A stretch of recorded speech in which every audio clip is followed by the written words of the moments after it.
You're listening to HowStreet.com radio, available online at TalkDigitalNetwork.com. Welcome to HowStreet.com radio, the online source for market opinions. Here is Jim Goddard. My guest is Chris Marchese, mining analyst for the Morgan Report, which you can find online at silver-investor.com. Welcome to the show, Chris. Great to be back, Jim. I guess pretty exciting to be in Southern California. You have two teams in the playoffs that are, well, almost just blocks apart from each other. Yeah, and I wish I lived in that area. My team, unfortunately, got ousted after being up 3-0 in a best-of-7 series in the first round. The Sharks took it in the gills, did they? Again, it makes me want to cry almost. Today we'll be talking about financial fallacies, but first off, Goldcorp. Good times for them? Yeah, they reported earnings, I think on yesterday or Friday. Anyway, they dropped their all-in cash costs to under $850, which is really quite, amazing for a senior producer. We don't see anywhere near those numbers out of other top-tier gold miners. So, they're on the right track, whereas everyone else is, looks a little lost. What are they doing right? They have they just selected the greatest asset portfolio. I mean, going forward through 2018, their all-in costs should continue to see downward pressure because each new asset or mine coming into production is better than the last. So, they just have executed, flawlessly over the past few years, and I think they're now the largest gold company by market cap. Are they centered in just one area, or are they worldwide?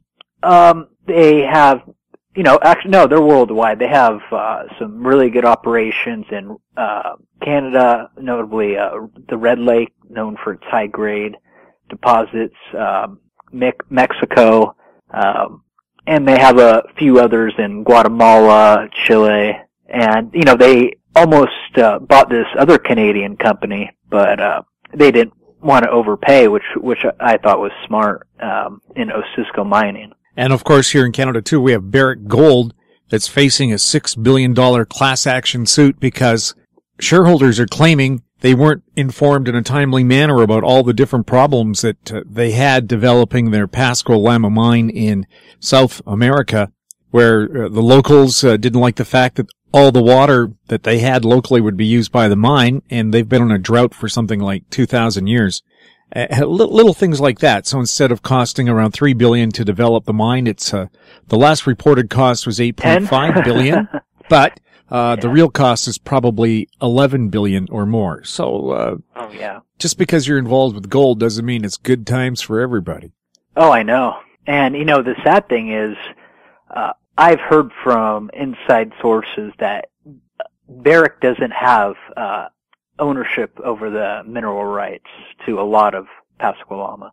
That is neither here nor there because, they have enough problems as it is right now. But if it turns out that's the case, they will get sued left and right. We talked about financial fallacies off the top of the show. What are some of the fallacies that you've been digging up? David Morgan and I are working on a new book on silver, but, we need to include some economics into it. And one part we feel is important is dispelling some of the popular economic fallacies, some of which we've discussed on the show. For example, why does anyone think the government should be involved in monetary matters whatsoever? Everything they touch turns to garbage. It's really pathetic in a way. And we let them control interest rates, which is a very important market signaling mechanism to entrepreneurs, investors, and savers.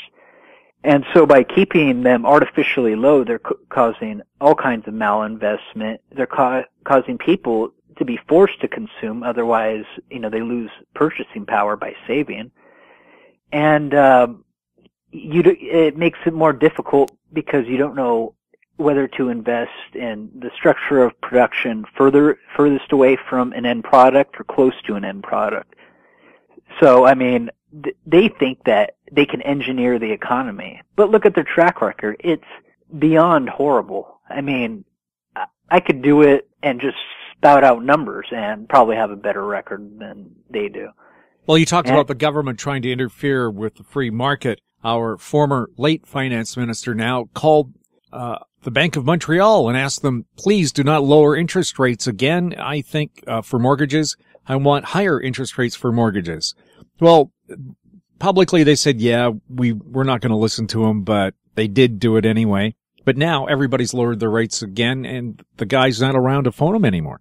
And, exacerbating the problem you just said is that most mortgages are based on the 10 or 30-year treasury, which the Fed doesn't have direct control of. They have control of the Fed funds rate. So by, telling them to do that, if they raise rates, that might be viewed as rates will be then lower in the future and cause a decrease in the 10 or 30 year. So, I mean, they're getting in their own way of interfering with the free market, which is, again, a little comical. What about the jobless numbers in the U.S.? They said they had all kinds of job creation reporting. I think last Friday they had almost 300,000 new jobs in the works. Oh, yeah. And did you hear, was that due to the weather? No, but yeah, the workforce in April shed over 800,000 jobs, which, goes on to what I've been saying in that, we're in recession territory. I mean, Q1 GDP so far on the first issue, it was we had negative real GDP. And, this jobs report doesn't help.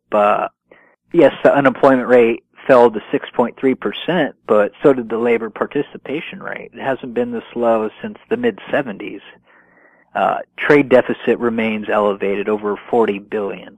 And, which shouldn't surprise anyone because we're a debtor nation. We need constant debt financing, and we just consume and we don't produce.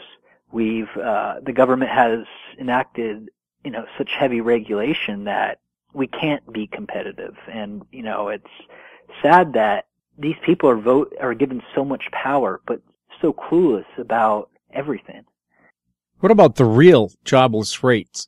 Because they don't count people who no longer collect employment insurance, somebody estimated it could be 10 times what the government has announced. Yeah, well, John Williams of Shadow Stats does how it was measured in the Reagan era, and he has it around 22%. And I think it's much closer to that than to the 6.3 BS number we're given. And, that's not including those forced to take part-time jobs or jobs they're overqualified for and such. So it doesn't measure, the qualitative aspect.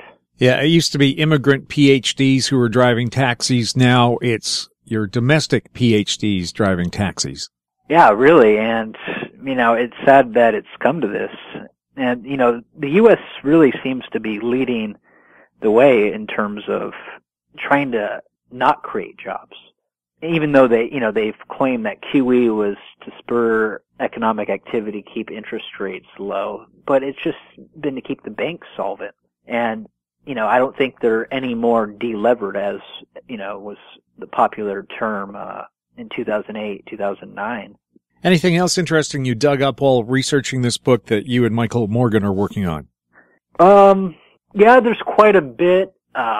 We go back through the start of silver use as money, which predates gold a few hundred years back, 3200 BC. And, I'll definitely provide more updates as we put this together. The first draft should be done in a few weeks, and then 3 or 4 weeks of revisions, and then, it'll go to publication. Boy, is it easy writing a book, right? Oh, yeah. Thanks a lot for chatting with us, Chris. My pleasure. My guest has been Chris Marchese, mining analyst for the Morgan Report, which you can find online at silver-investor.com. You're listening to HowStreet.com radio. Find us on Twitter at TalkDigitalNet. You can forward comments to info@HowStreet.com. I'm Jim Goddard. Silver123.net is a silver saver program designed to be as simple as possible. For as little as $50 per month, you can set up and create an automatic cost average buying program that will get silver or gold sent to your door on a monthly basis. The first step to creating an account is easy. You will supply some basic information. Next, you will add a bank account from which you will schedule your purchases. Scheduling purchases makes saving easy. Silver Saver is customizable and allows you to control the amount and the date of purchase. Once you are signed up, you are then given your affiliate code. Now you can save in precious metals and also market this program. You can use email, web pages, and multiple forms of social media to share the Silver Saver program.